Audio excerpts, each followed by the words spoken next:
Knowledge और आज हम पढ़ेंगे एक नया टॉपिक जिसका नाम है रदरफोर्ड मॉडल। हमने इससे पहले एटॉमिक मॉडल्स पढ़े थे जिसमें हमने डाल्टन का मॉडल देखा था और हमने एक देखा था जे थॉमसन का मॉडल। अब हम चल रहे हैं रदरफोर्ड मॉडल की तरफ। तो रदरफोर्ड मॉडल क्या है, सबसे पहले उसके बारे में छोटी सी ब्रीफ इंफॉर्मेशन। रदरफोर्ड ने 1911 में एक एक्सपेरिमेंट किया जिसे हम कहते हैं गोल्ड फॉइल एक्सपेरिमेंट। क्या बताने के लिए? एटम की स्ट्रक्चर बताने के लिए। हमारे पास जो जे थॉमसन मॉडल था उसने कहा कि जो पूरा स्फीयर है आपका वो पॉजिटिव है और इलेक्ट्रॉन उसमें बिखरे हुए हैं। उसके बाद रदरफोर्ड ने 1911 के अंदर अपना ये मॉडल दिया, जिस मॉडल के बेस पर जो उसने कंक्लूजन दिया उसको जे थॉमसन मॉडल नहीं एक्सप्लेन कर पाता। तो वो देखते हैं ये मॉडल क्या है। रदरफोर्ड ने क्या किया, एक बहुत ही बारीक, बहुत ही महीन, बहुत ही थिन लेयर ली गोल्ड की एक बहुत थिन लेयर ली। कितनी थिन लेयर ली? 200 नैनोमीटर के अराउंड। 100 नैनोमीटर। नैनोमीटर का मतलब होता है 100 × 10⁻⁹ मीटर। मतलब पावर के अंदर आपके पास -9 है तो वैल्यू हो गई 10⁻⁷ मीटर। नैनो का मतलब होता है 10⁻⁹। तो इतने मीटर का अगर आप 10⁻⁷ से डिवाइड कर दोगे तो आपके पास जो वैल्यू आएगी, इतनी पतली आपने गोल्ड की फॉइल ली और उस गोल्ड की फॉइल के ऊपर हमने अल्फा पार्टिकल का बम्बार्टमेंट कराया, उस पर उसकी बमबारी कराई, अटैक करवाया। ये हमारा एक्सपेरिमेंट है। ये आपकी गोल्ड फॉइल है जो ये रेक्टेंगुलर बॉक्स की फॉर्म में दिखाई हुई है। ये आपके अल्फा पार्टिकल के सोर्स है। अल्फा पार्टिकल क्या होते हैं? अल्फा पार्टिकल होते हैं आपके हीलियम के न्यूक्लियस। हीलियम, हाइड्रोजन हीलियम, जो आपका एटॉमिक नंबर 2 वाला एटम है, आपका एलिमेंट है हीलियम, उसके न्यूक्लियस को हम कहते हैं अल्फा पार्टिकल। तो अल्फा पार्टिकल की बम्बार्टमेंट करवाई तो यहाँ पर जब वो बम्बार्टमेंट किया उसके बेसिस पर उन्होंने कई चीज़ें एक्सपेरिमेंट में देखी और अपने कुछ ऑब्जर्वेशंस दिए। अब उन्होंने क्या क्या देखा? जब उन्होंने अल्फा पार्टिकल को यहाँ पे अटैक करवाया, अटैक करने के बाद उन्होंने देखा कि कुछ पार्टिकल्स, ज़्यादातर पार्टिकल्स जो हैं वो स्ट्रेट लाइन में चले गए बिना किसी डेविएशन के। मतलब वो आए और चले गए। जैसे कि ये कोई बोर्ड है, कोई बोर्ड के अंदर जा रहा है और वो आर पार हो जा रहा है और वो बिल्कुल भी इससे रिपल्शन नहीं दिखा रहा। तो ज़्यादातर जो पार्टिकल्स थे वो सीधे के सीधे चले गए और कुछ पार्टिकल्स डेविएट हो गए कुछ एंगल पर। कुछ पार्टिकल क्या हो गए? कुछ एंगल पर डेविएट हो गए जो इधर और इधर दिखाए हुए हैं, बाकी सारे सीधे चले गए। लेकिन उन्होंने 20,000 पार्टिकल का अटैक कराया। कितने पार्टिकल का अटैक कराया? 20,000 अल्फा पार्टिकल। 20,000 अल्फा पार्टिकल के अटैक कराने के बाद इनमें से 90% पार्टिकल स्ट्रेट निकल गए, सीधे निकल गए बिना किसी डेविएशन के, जैसा कि इस डायग्राम में बताया हुआ है। अल्फा पार्टिकल अटैक कर रहे हैं तो 90% जो पार्टिकल्स हैं वो स्ट्रेट जा रहे हैं। कुछ पर्टिकुलर एंगल पर डेविएशन हो रहा है। 20,000 में से एक पार्टिकल ऐसा है जो वापस 180 डिग्री पे लौट रहा है, पीछे की तरफ लौट रहा है। देखो इसी डायरेक्शन में जा रहा है, बीच से टकराकर वापस लौट रहा है। तो ये इन्होंने 3 टाइप की ऑब्जर्वेशन करी। एक ऑब्जर्वेशन क्या कि ज़्यादातर पार्टिकल स्ट्रेट निकल गए। दूसरी ऑब्जर्वेशन क्या कि कुछ पार्टिकल 10, 15, 20 पार्टिकल, कुछ परसेंट 5% पार्टिकल कुछ एंगल पर डेविएट हो गए, इस तरह से रिफ्लेक्ट हो गए कुछ पार्टिकल्स। और 20,000 में से केवल एक पार्टिकल ऐसा था जो वापस जिस डायरेक्शन में गया था उसी डायरेक्शन में लौट आया। ये उन्होंने ऑब्जर्वेशन देखे जब उन्होंने ये एक्सपेरिमेंट किया। और उन्होंने एक्सपेरिमेंट किस पे किया था? गोल्ड फॉइल पे। अब इस एक्सपेरिमेंट के जो ऑब्जर्वेशन आए, उन ऑब्जर्वेशन कैसे थे? बहुत ही इनक्रेडिबल थे, अनबिलीवेबल थे। अनबिलीवेबल कैसे कि हमने अल्फा पार्टिकल, जैसे कि कोई बॉल है, किसी बॉल को अगर मैं किसी टिश्यू पेपर पे मारूंगी तो वो टिश्यू पेपर से टकरा के मेरे पास वापस आ गई। Is it possible? तो अब ऐसी चीज हो गई क्योंकि हमने कितनी पतली फॉइल ली है गोल्ड की, बहुत पतली फॉइल ली है, और जब हमने उस पर अल्फा पार्टिकल गिराया तो एक पार्टिकल पीछे वापस आ गया। तो ये जो ऑब्जर्वेशन था बहुत ही इनक्रेडिबल था, अनबिलीवेबल था उस समय के लिए। तो उसके बाद जो ऑब्जर्वेशन उन्होंने दी, कौन कौन सी ऑब्जर्वेशन थी? ऑब्जर्वेशन ये थी उनकी कि 90% पार्टिकल्स गो स्ट्रेट। कहाँ पे? देखो ये जो एक्सपेरिमेंट है आपका, इसी एक्सपेरिमेंट में इसमें उन्होंने क्या लिया, एक सर्कुलर स्क्रीन लिया, सर्कुलर स्क्रीन लिया जिस पर ZnS जिंक सल्फाइड की कोटिंग हो रखी है, स्क्रीन है। यहाँ से अल्फा पार्टिकल का सोर्स है, यहाँ से अल्फा पार्टिकल निकल रहे हैं, ये गोल्ड फॉइल पर अटैक कर रहे हैं। जैसे ही ये पार्टिकल सीधे जाएंगे यहाँ पर आपकी लाइटनिंग होगी, लाइटनिंग होगी, तो ये यहाँ पे जब लाइटनिंग होगी तो उससे आपको पता चल जाएगा कि अल्फा पार्टिकल वहाँ पर अटैक किए हैं। लेकिन एक पार्टिकल वापस यहाँ पर लौट गया, वो हमने देखा कि वो 180 डायरेक्शन में वापस पीछे की तरफ आ गया। तो 20,000 में से एक वापस पीछे आ गया, 90% स्ट्रेट चले गए, कुछ उनमें से डेविएट हो गए और 1 पार्टिकल बैकवर्ड डायरेक्शन में वापस आ गया। ये कंक्लूजन थी इसकी। इसके बाद हम इसके बाद चलते हैं, इसके बाद इसके कंक्लूजन पे कि इसके ऑब्जर्वेशन से इन्होंने क्या क्या कंक्लूजन निकाले। तो अब बात करते हैं हम कंक्लूजन की। तो अब चलते हैं ऑब्जर्वेशन के बाद कंक्लूजन में। ऑब्जर्वेशन में हमने देखा कि ज़्यादातर पार्टिकल स्क्रीन को बिना किसी डेविएशन के हिट कर देते हैं। सेकेंड हमने देखा कि कुछ पार्टिकल कुछ एंगल से डेविएट हो जाते हैं, 30 डिग्री, 15 डिग्री, 10 डिग्री, कुछ डेविएट हो जाते हैं। कितने पार्टिकल? तो 5 to 8% पार्टिकल, 5 to 9% पार्टिकल। और 20,000 में से एक पार्टिकल वापस अपोजिट डायरेक्शन में लौट आ जाता है, 180 डिग्री पर डेविएशन कर लेता है, जिस डायरेक्शन में जाता है उसी डायरेक्शन में पीछे लौट आता है, जिस डायरेक्शन में जाता है उसी डायरेक्शन में 180 डिग्री पर पीछे लौट आता है। इन ऑब्जर्वेशन के बेसिस पर जो कंक्लूजन दी वो हमारी ये थी कि सारे पार्टिकल बिना किसी डेविएशन के कहाँ जा रहे हैं? बिना किसी डेविएशन के सीधे जा रहे हैं, मतलब बीच में कोई भी बैरियर नहीं है, कोई उन्हें रोक नहीं रहा, कोई रिपल्शन फोर्स नहीं लग रहा।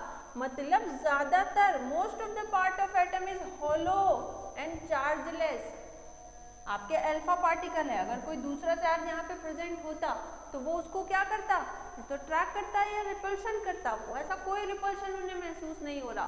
तो ज्यादातर पार्ट खाली है और चार्जलेस है, कोई भी चार्ज यहाँ पर प्रेजेंट नहीं है। तो पहला पॉइंट क्या निकाला कंक्लूजन कि most of the part of atom is hollow and chargeless. तभी तो सारे पार्टिकल 90% पार्टिकल सीधे जा रहे हैं, कोई डेविएशन नहीं हो रहा। अगर चार्ज प्रेजेंट होता, कोई बैरियर प्रेजेंट होता तो वो उन्हें रोकता, डेविएशन होता, पर डेविएशन नहीं हो रहा।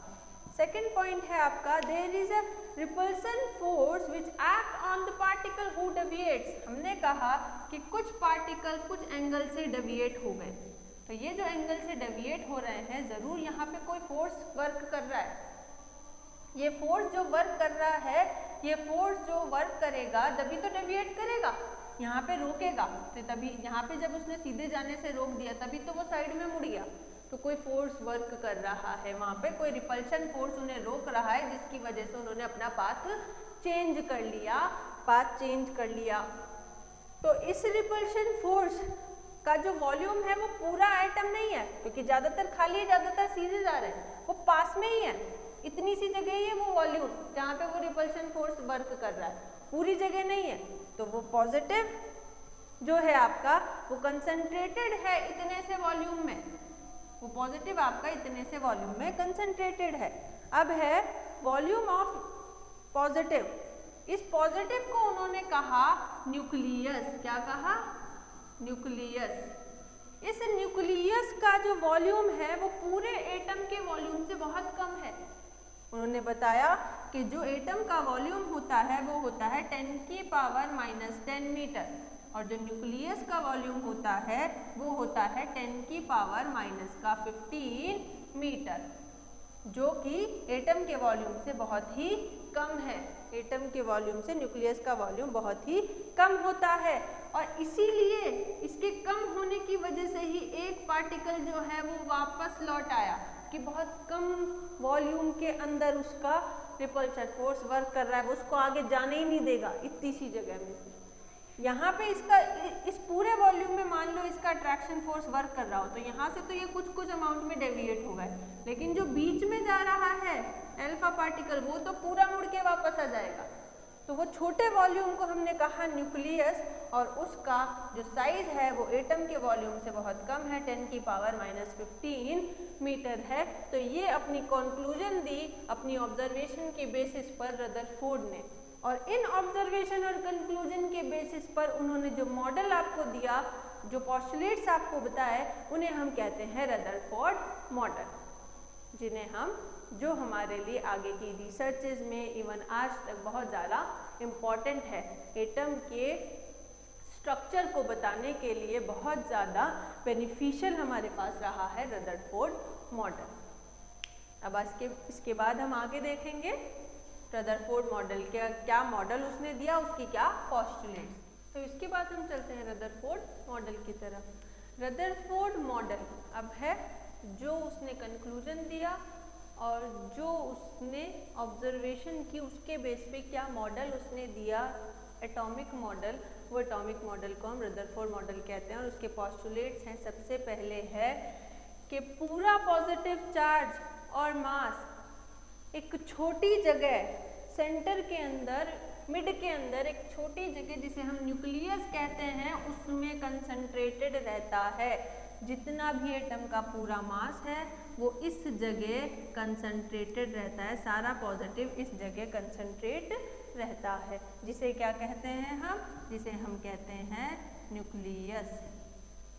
ये इसकी पहली पोस्टुलेट। दूसरी थी कि एटम का ज़्यादातर जो पार्ट है वो हॉलो है, हॉलो पार्ट है, जिसके अंदर इलेक्ट्रॉन जो है रिवॉल्व करते हैं एक सर्कुलर पाथ में। ये सर्कुलर पाथ्स जो हैं इन्हें हम कहते हैं ऑर्बिट्स। इन्हें क्या कहते हैं हम, orbits. In which electron revolves in a circular paths which are called orbits. Third point है हमारा atom is neutral. Atom neutral होता है, मतलब इलेक्ट्रॉन आपके नेगेटिवली चार्ज होते हैं, पॉजिटिव न्यूक्लियस जिसमें पॉजिटिव चार्ज होता है आपका प्रोटॉन की वजह से। क्या कहते हैं पॉजिटिव चार्ज को, प्रोटॉन। इस प्रोटॉन के नंबर और इस इलेक्ट्रॉन के नंबर सेम होते हैं। Atom is neutral, number of electron are same as proton, इसलिए हमने कहा एटम कैसा है, न्यूट्रल है। अब हमने जो रदरफोर्ड मॉडल दिया, ये रदरफोर्ड मॉडल हमारा जो सोलर मॉडल है उसके जैसा है। जैसे हमारी जो अर्थ है, हमारी अर्थ सन के अराउंड रिवॉल्व कर रही है, सन मिड के अंदर है हमारे सोलर सिस्टम में, और प्लैनेट जो है हमारे बचे हुए 8 प्लैनेट वो सन की ऑर्बिट में क्या कर रहे हैं, रिवॉल्व कर रहे हैं। ये उसी तरह से है कि सन हो गया आपका न्यूक्लियस और ये जो इलेक्ट्रॉन है ये हो गए आपके प्लैनेट। तो ये अलग अलग ऑर्बिट के अंदर इलेक्ट्रॉन जो है वो रिवॉल्व कर रहे हैं सन के अराउंड, जैसे कि प्लैनेट करता है सन के अराउंड, इलेक्ट्रॉन रिवॉल्व कर रहे हैं न्यूक्लियस के अराउंड। तो ये जो हमारा रदरफोर्ड मॉडल है ये हमारे सोलर सिस्टम से मैच करता है। रदरफोर्ड मॉडल जैसा कि मैंने आपको बताया कि बहुत ज़्यादा हेल्पफुल रहा हमारे लिए एक एटॉमिक स्ट्रक्चर को समझाने के लिए, बट फिर भी इस रदरफोर्ड मॉडल में भी हमें बहुत सारी लिमिटेशंस देखने को मिलती है और ये कई चीज़ें नहीं समझा पाता। पहली चीज़ ये है कि रदरफोर्ड मॉडल एटम की स्टेबिलिटी को नहीं समझा पाया कि कोई एटम में ये प्रोटॉन और इलेक्ट्रॉन जो हैं ये अगर एक साथ ये रिवॉल्व कर रहा है इलेक्ट्रॉन, तो ये स्टेबल कैसे है, हमेशा ये इसी फॉर्म में कैसे रिवॉल्व करता जा रहा है। कोई ना कोई फोर्स तो होना चाहिए ना इस रिवॉल्वेशन को बनाए रखने के लिए। तो वो क्या फोर्स थे वो बताने में रदरफोर्ड क्या रहा, असफल रहा, सक्सेसफुल नहीं रहा। कैसे? जैसे कि वो मैक्सवेल थ्योरी को नहीं समझा पाया। जैसे इलेक्ट्रॉन जब कोई चीज़ किसी के अराउंड रिवॉल्व करती है तो उसके अंदर एनर्जी लॉस होता है। जब एनर्जी लॉस होगा, एनर्जी लॉस होने की वजह से इलेक्ट्रॉन जो रिवॉल्व कर रहा है उसे रिवॉल्व करते करते अपनी एनर्जी लॉस होने की वजह से उसका पाथ छोटा होता जाएगा और वो एट द एंड इस न्यूक्लियस के अंदर जाकर समा जाएगा। इस चीज़ को कौन नहीं समझा पाया? रदरफोर्ड नहीं समझा पाया। तो स्टेबिलिटी ऑफ एटम को रदरफोर्ड नहीं समझा पाया। तो इसकी लिमिटेशन जब हम पढ़ेंगे तो लिमिटेशन में पहली आपके पास आएगी पोस्टुलेट, पहली पॉइंट आपके पास आएगी स्टेबिलिटी ऑफ एटम, जिसे रदरफोर्ड बताने में असफल रहा, अनसक्सेसफुल रहा। दूसरा पॉइंट आपके पास आता है समझाने का कि वो इलेक्ट्रॉनिक स्ट्रक्चर नहीं समझा पाया। इसने बता दिया कि जिसमें रिवॉल्व करते हैं इलेक्ट्रॉन वो ऑर्बिट है, पर इलेक्ट्रॉन किस तरह से ऑर्बिट में अपनी स्ट्रक्चर बनाते हैं, कहाँ पर वो रहते हैं, कितने ऑर्बिट हैं, किसमें कितने इलेक्ट्रॉन रहेंगे, ये सारी बातें रदरफोर्ड नहीं बता पाया। तो इलेक्ट्रॉनिक स्ट्रक्चर बताने में रदरफोर्ड क्या रहा? अनसक्सेसफुल रहा। तो ये कुछ है इसकी लिमिटेशंस। पर इन लिमिटेशंस के बावजूद रदरफोर्ड ने एक स्टेबल मेथड, एक स्टेबल मॉडल हमको दिया, जिसके बाद हमारे लिए ये जानना पॉसिबल हो गया कि पॉजिटिव जो है वो बीच में है और नेगेटिव उसके रिवॉल्व कर रहे हैं चारों तरफ। इससे पहले हमने जो जे थॉमसन मॉडल पढ़ा था, उन्होंने कहा था कि पॉजिटिव पूरे स्फेयर में बिखरा हुआ है और नेगेटिव पूरे स्फेयर में बिखरा हुआ है और जो आपका स्फेयर है वो पॉजिटिव की तरह बिहेव कर रहा है। तो एक्चुअल स्ट्रक्चर बनाने का श्रेय किसको गया? रदरफोर्ड को गया। हालांकि इलेक्ट्रॉनिक स्ट्रक्चर ये नहीं बता पाया, स्टेबिलिटी नहीं बता पाया, पर फिर भी हम इसको कम्प्लीटली डिनाई नहीं कर सकते। इसने आगे की हमारे रिसर्चेस के लिए एक बहुत बड़ा डायरेक्शन का प्लेटफॉर्म हमको दिया। तो ये था हमारा रदरफोर्ड मॉडल। अगर इस रदरफोर्ड मॉडल में या पुराने मॉडल्स में आपको कोई परेशानी हो तो आप मुझे कमेंट सेक्शन में लिखकर बता सकते हैं। और आपको अगर मेरी वीडियोस अच्छे लगे हों तो मेरे चैनल को प्लीज़ सब्सक्राइब करना ना भूलें।